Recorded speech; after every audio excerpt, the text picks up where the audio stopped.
बीते दिनों एसडीओ की जो पत्नी है उसकी जलने से मौत हो गई थी, जिसके बाद परिजनों ने आरोप लगाया था कि एसडीओ ने उसकी हत्या कर दी है।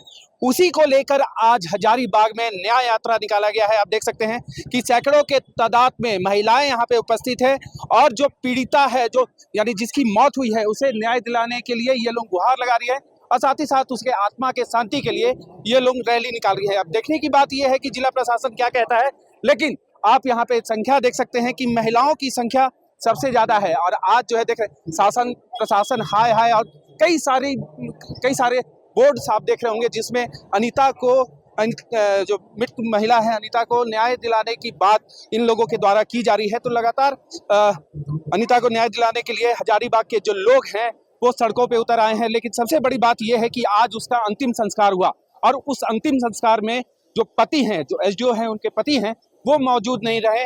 उनके बड़े बेटे ने 9 साल का उम्र है उसके बड़े बेटे का, उसने दाह संस्कार किया है। लेकिन परिजन काफी रो रो के बुरा हाल है। पहले दिखाते हैं, आप देख सकते हैं कि यहाँ पे परिजन भी मौजूद है। प्रदीप प्रसाद से सीधे वो लोग वार्ता कर रहे हैं। हमारे साथ मृतका के जो अनीता है उनके भाई हैं मेरे साथ मौजूद। लगातार हम लोग आपसे मिलजुल भी रहे हैं, लेकिन आज दाह संस्कार किया गया, एसडीओ वहाँ पे मौजूद थे क्या? नहीं मौजूद थे, वो नहीं गए।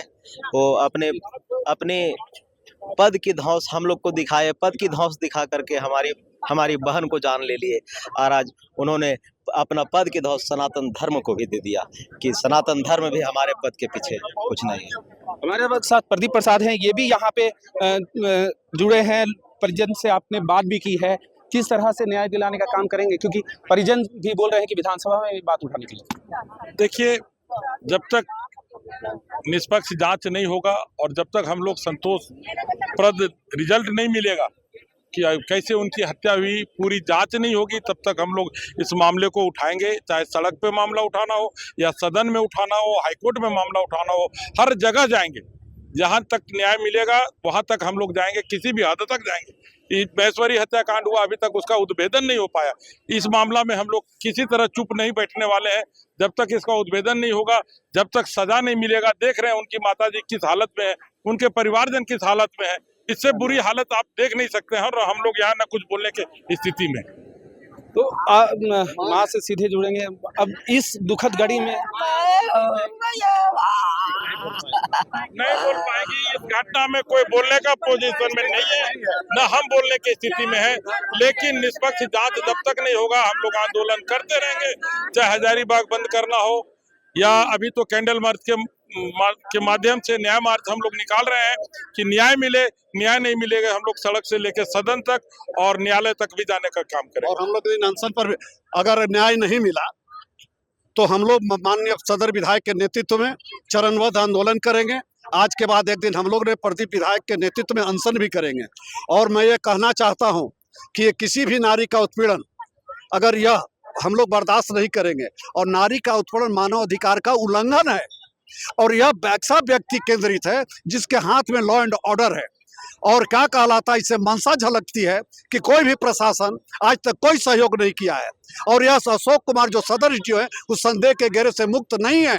आज हमारे यहाँ हिंदू धर्म में जब पत्नी मरती है तो सिंदूर पति देता है, लेकिन वो सिंदूर देने भी नहीं आया। मेरा यह कहना है कि जुल्मी को जुल्मी कहने से जीभ अगर डरती है, पौरुष होता चार वहां दमघुट जवानी मरती है। हम लोग सच्चाई के पथ पर हैं। जब तक न्याय नहीं मिलेगा हम लोग कम आंदोलन करेंगे। एक चीज और है कि कल जैसे इनके परिजन बता रहे थे कि उन्होंने पद का अपना बहुत पावर दिखाया है। रांची से जब आ रहे थे 5 जगहों पे इन्हें रोका गया। मैं तो यही कहना चाहूंगा, संदेह के घेरे में उस समय से है जब इनका ससुराल बगल में शिवपुरी है और एसडीओ आवास की दूरी कितनी है। सबसे पहले अगर जल गई थी तो उनको उनका घर वाले को खबर करना चाहिए था। आप बोकारो पहुंचने के बाद खबर करते हैं। आप सदर अस्पताल क्यों नहीं गए? फर्स्ट एड तो सदर अस्पताल में होना चाहिए था। सेकेंड, अगर यहाँ रेफर करता है तो आप सीधे रिम्स जाते या फिर बोकारो में जाते जो अस्पताल में, तो वहां भी नहीं टिके। एक ऐसा नर्सिंग होम में चले गए जिसका कोई नाम नहीं जानता, जहाँ कोई डॉक्टर नहीं है। अब उनका मंशा तो इसी में झलकता है। तो उनकी मंशा क्या थी? किसने मुखाग्नि थी? मुखाग्नि उनके पुत्र अलौकिक किसलय, जिसका उम्र मात्र 9 साल है, उसने दिया। चलिए, बहरहाल आप देख सकते हैं कि हजारीबाग की जो जनता है जी, उसको ये भी पता नहीं कि मेरी माँ मर गई। वो जान रहा है कि मेरी माँ रांची में भर्ती है, थोड़ा सुन डर ही है, बस इतना ही पता है उसको। वो आग दिया है। बताइए सर, आप लोग कैसे इंसाफ होगा जब बच्चा को पता नहीं कि हमारी मम्मी मर गई है? बताइए क्या इंसाफ है? ये आंखों में आंसू देख सकते हैं कि यहाँ पे जो परिजन हैं उनके आंखों में साफ तौर पे आंसू देख सकते हैं। तो अब लगातार न्याय की गुहार जो है, लगातार न्याय की गुहार हजारीबाग की जनता लगा रही है। आप देख सकते हैं कि कितनी सारी महिलाएं यहाँ पे खड़ी हैं और सिर्फ इनके आंखों में और जोश में सिर्फ ये है कि अनीता को न्याय मिलना चाहिए। क्या किस तरह से न्याय का गुहार लगा रहे हैं आप?